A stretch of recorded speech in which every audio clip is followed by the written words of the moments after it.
Alright guys, what's up? Welcome to the Audi S5 Avant. Yes, we are calling it S5, it's not called S4. Unfortunately, anymore, times have changed. Alright, oh, let me turn this off.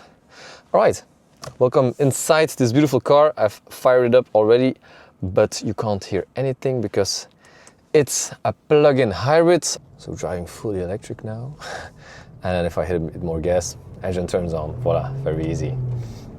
That's a pretty cool thing. It's like this different kind of plug-in hybrid. What did I say? Plug-in hybrid. Mild hybrid, sorry. So we still have a 48-volt battery inside, but with a little more electric support. So it's 1.7 kilowatt hours. That's supporting the 3-liter V6 engine. So that's really cool. We still got a wonderful 3-liter engine inside this thing. Thank you very much, Audi, for this. And the small 48-volt system just helps the car to maneuver a little bit. So for example, if you're stuck in traffic or you're parking the car, then it will probably be fully electric, which is really cool, which also helps to reduce fuel consumption in silly situations just like traffic jams, for example. So that's really cool, and it just also helps the engine to give a little more power when needed. So in this case, it's 18 kilowatts extra on top and 220 Newton meters if needed. That's really cool. It's a small, yeah, it's very small, of course, but it's extra power, and we do love extra power, definitely in sleepers like this one. So about that power, I told you we have a 3-liter V6 6-cylinder engine. Wonderful engine, do like it. Combined, it delivers 367 horsepower and 550 Newton meters of torque, which pushes it to 100 kilometers per hour in 4.5 seconds, which is really good. And if you want to know, these performances are really comparable to its direct competition. So it's like C63, which has like the same amount of horsepower, and the M340i, which is a little bit more powerful, but both do have less torque. And in these cars, I think torque is a more important factor than horsepower, because it's daily and you want it to be torquey, because that's nice, that it doesn't switches every single time into different gears.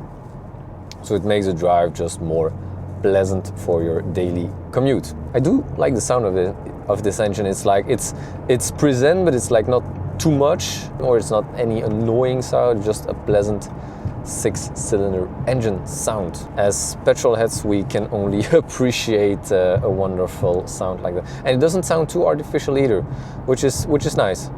Just, yeah, it's really nice. I do like it. So, and all this power is combined to a 7-speed gearbox, which is kind of a rare thing these days because they're all 8-speed or 9-speed gearboxes. But yeah, to be honest, it's plenty. For example, I'm in 7th now. We're driving 110 kilometers per hour, and I'm sitting at a little under 2000 RPM.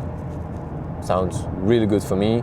And the thing is, when the car lacks a bit of torque and has like too much gears, it somehow has some trouble with smaller accelerations, where it sometimes does shift down or a few gears just in order to keep up with traffic, and this one doesn't. It stays in gear and it goes with the traffic.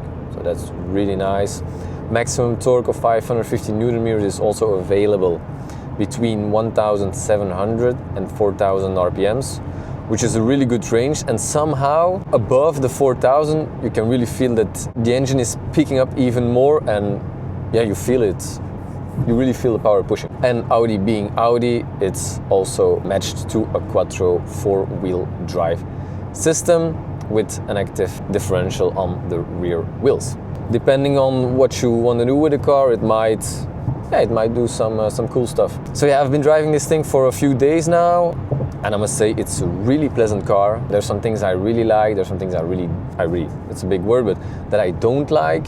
Let's start with those, because those are pretty obvious and easy. What I don't like is that somehow definitely on the exterior it doesn't look enough like an Audi Sport product. For example, in the front, I'm like the person who likes these small details, reminding that it's something special. Well, for example, in the front of the car and grille, there's not a single S5 badge inside, which is kind of a sad thing. I'm like, oh, it's a cool car. Let's be proud of it. On the other hand, we do have super cool real 4 exhaust pipes. They look really, really nice. A badass look. So that's a good thing. I would have loved a little bit more like S5 feeling on the outside. On the inside, it looks wonderful, so I don't have really things for that. But somehow, that's maybe the biggest thing. It's somehow too good in being a luxurious, comfortable, fast car that it doesn't feel enough like being a fast car. Because the ride has been super smooth, super comfortable. The mild hybrid system works super fine, which is just all beneficial for a daily commute. But yeah, somehow I'm missing a bit of the sporty Audi Sport feeling. So that's maybe... Ik werk er iedere dag aan je bij nog meer taken te ondersteunen. No, it's fine. So that's probably the only thing. And then a lot of screens. If you like a lot of screens, you will love this thing, because in front of me I have an 11.9 display with all the driving information. Then I have a 14.5 inch display for all the infotainment system.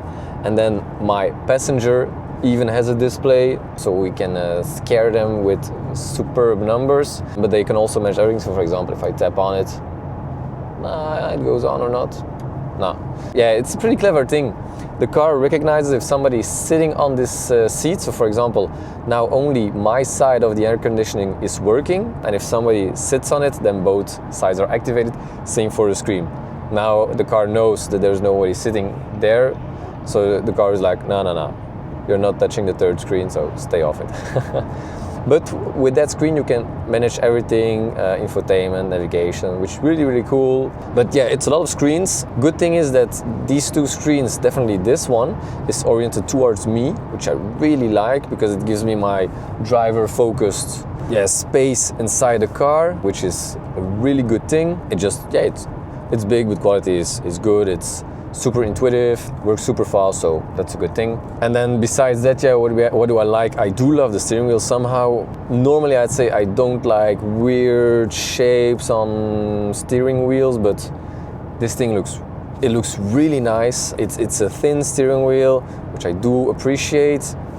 And then we have a few buttons, not too much, and they're all touch. There's like touch is like a real button, so it's no touch, no weird things going on. It's just a classic button, and it looks pretty. So it looks really pretty. And then besides that, the entire interior is superb, super well finished. Leather everywhere on top, Alcantara all around you, so that's really cool. And then we have this badass Bang & Olufsen audio system too. So on the aspect of luxury, you're not missing anything. It does everything perfectly. Again, the ride is super smooth. You have the different driving modes, individual, where you can do whatever you want, dynamic, comfort, and efficiency. And to be honest, like in the comfort mode, it's such a pleasant car. The mild hybrid system, it watches a bit what other drivers are doing around you. So with the sensors and navigation and other tools, it helps you to reduce speed, so you don't have to touch the braking pedals. So these things really work super well, and they all just help you to ensure a wonderful driving experience on board. But for example, that's the thing, I told you, it feels a bit too luxurious almost. It doesn't feel like previous S4, it felt small. This is, if you look at it on the outside, it almost looks like an Audi A6 size car. It's super big, and there's a lot of space. For the passengers, there's a lot of space in the trunk, so you do get a lot of car for the amount of money you pay. But yeah, somehow you might want something more sporty, which is not that perfect, and this thing does everything so well. So the drive during the last few days has been really wonderful. Fuel consumption was also very, kind of impressive, I think. I'm around 7.5, which is really okay. We're still driving a petrol engine 3-liter, and I've been driving a few pretty roads where I've been able to push the car, and I was surprised how well and control the changes between the different driving modes, between the comfort, where the chassis is really a bit rolling. You can feel it even if I'm doing this. You can really feel the chassis rolling a bit. But in dynamic, it really is super tight. And if you go around a corner and even you're like, I might not make it, and you just give that little extra push on the steering wheel, the car turns in like it's nothing, even if it does weigh a lot. It's like 965 kilograms, so almost 2 tons. Again, all the luxury inside of this thing. But you don't really feel it inside the corner. Just turn the steering wheel, and I didn't have a lot of issues with understeer either. So you really are at ease when driving fast. So that's a nice thing. Gearbox 20 manual is super fast. And it's a fast car, but it's just not that pushy enough in my opinion. But the engine, yeah. But on the other end, the engine sounds really nice. It loves to go in the revs. And this is a silly detail, huh? But the shifting pedals, fully plastic. That's like, small details, but just don't make them plastic, please. keep it special. But yeah, shifting is really fast. Redline is a little above 6,000, so that's not really that incredible. Right, let me shift down a bit. No, it's just fast, it's smooth. But there's not enough, I'd say, show around the entire experience, which is like, somehow it's maybe a typical Audi thing, that they do everything a little bit too well, I'd say. But besides that, it's just a wonderful car. Again, the comfort is incredible, which is really an important thing, because this is the kind of car that you use as a daily driver, and that you just want to be comfortable and fast, but it lacks a bit of the extra kick you might want to get from. But maybe that's something we will. Maybe. No, I'm pretty sure that's something we will get in the RS5 that will come out, where we will really get the spectacle what we would expect from an Audi Sport product. But in this category, it's really incredible, good, solid, comfortable, powerful car with a lot of torque. So this was my honest opinion about the Audi S5 Avant. Of course, it also exists in a Berlin version, but somehow Audi was also. Herhaal nog eens wat je hebt gezegd. No, it's fine. Sorry. She loves talking to me. Ik begrijp het helaas nog steeds niet. Bekijk de mogelijkheden. Yes, it's okay. She loves talking to me somehow. So no, Audi was always known for their Avant, so I think the Avant is really the car you should go for, or just the practical side, and it looks really bonkers. So that's it for now. Thank you very much for watching. Of course, make sure to subscribe, to follow us everywhere you can, Instagram, TikTok. Subscribe to the YouTube channel. Don't miss any of our upcoming AutoNext videos. And I'm already looking forward to see you on the next one. Take care, guys. Cheers. Bye-bye.